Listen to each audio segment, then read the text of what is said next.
Les amis, c'est El Hadj Djibril Mbaye. Aujourd'hui, je vais vous faire une vidéo dont certains d'entre vous attendaient beaucoup. Une vidéo qui va vous parler sur la série Steak. Qu'est-ce que la série Steak? Quels sont les débouchés de la série Steak? Et aussi, quels sont les métiers qu'on pourrait faire après l'obtention du diplôme universitaire? D'abord, on va venir sur le premier point, qui est qu'est-ce que la série STEG? La série STEG, signifiant Sciences et Technologies de l'économie et de la gestion, est une série nouvellement créée par l'État et qui est censée remplacer la série G. La série STEC regroupe des matières vraiment spécifiques et il y a trois différents pôles dans la série STEC.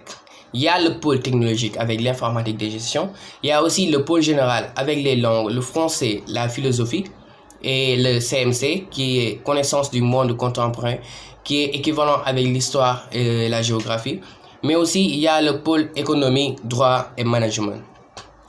Le pôle technologique avec l'informatique de gestion. Dans la série CEG, on apprend les élèves plutôt comment programmer, comment créer des applications, comment créer des logiciels. Et pour le pôle général, qui sont les langues, français, CMC et autres, c'est pour les informations ici et communication, mais aussi la langue. Parce que un élève qui fait la série STEG doit bien savoir manier la langue française parce que c'est un élève qui est appelé à être dans une entreprise, à manager, mais aussi à gérer. Avec le pôle de l'économie, du droit et du management, on apprend à l'élève comment gérer le management des organisations, je veux dire, avec la gestion des ressources humaines, avec le rôle de facteur humain, la gestion des organisations, mais aussi le droit qui apprend le droit du travail, le droit des sociétés et aussi l'économie.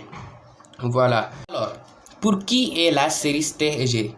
La série STEG est pour ceux qui veulent savoir la réalité du fonctionnement des organisations, mais aussi les relations du travail, le marketing, les nouveaux usages du numérique et le management. Certainement, vous vous posez des questions sur la gestion des organisations, le rôle du facteur humain. Bon, voilà, comme on l'a dit, je suggère cette série à mes petits frères et mes petites soeurs qui viennent d'avoir l'examen du BFM. Et quelles sont les poursuites d'études après l'obtention du baccalauréat STEC? C'est la question dont beaucoup de nouveaux bacheliers se posent ces temps-ci, à savoir les filières qu'ils vont suivre après. Voilà. Après le bac STEC, vous pouvez faire le BTS ou des DUT licence pro. Avant, vous faites les classes préparatoires aux grandes écoles adaptées au parcours STEG. Je veux dire les écoles de commerce et de management. Mais aussi, vous pouvez avoir des diplômes de comptabilité et de gestion. Ensuite, des diplômes en économie, BTS en services informatique et de gestion. Et quels sont les métiers que vous pouvez faire après le cursus universitaire?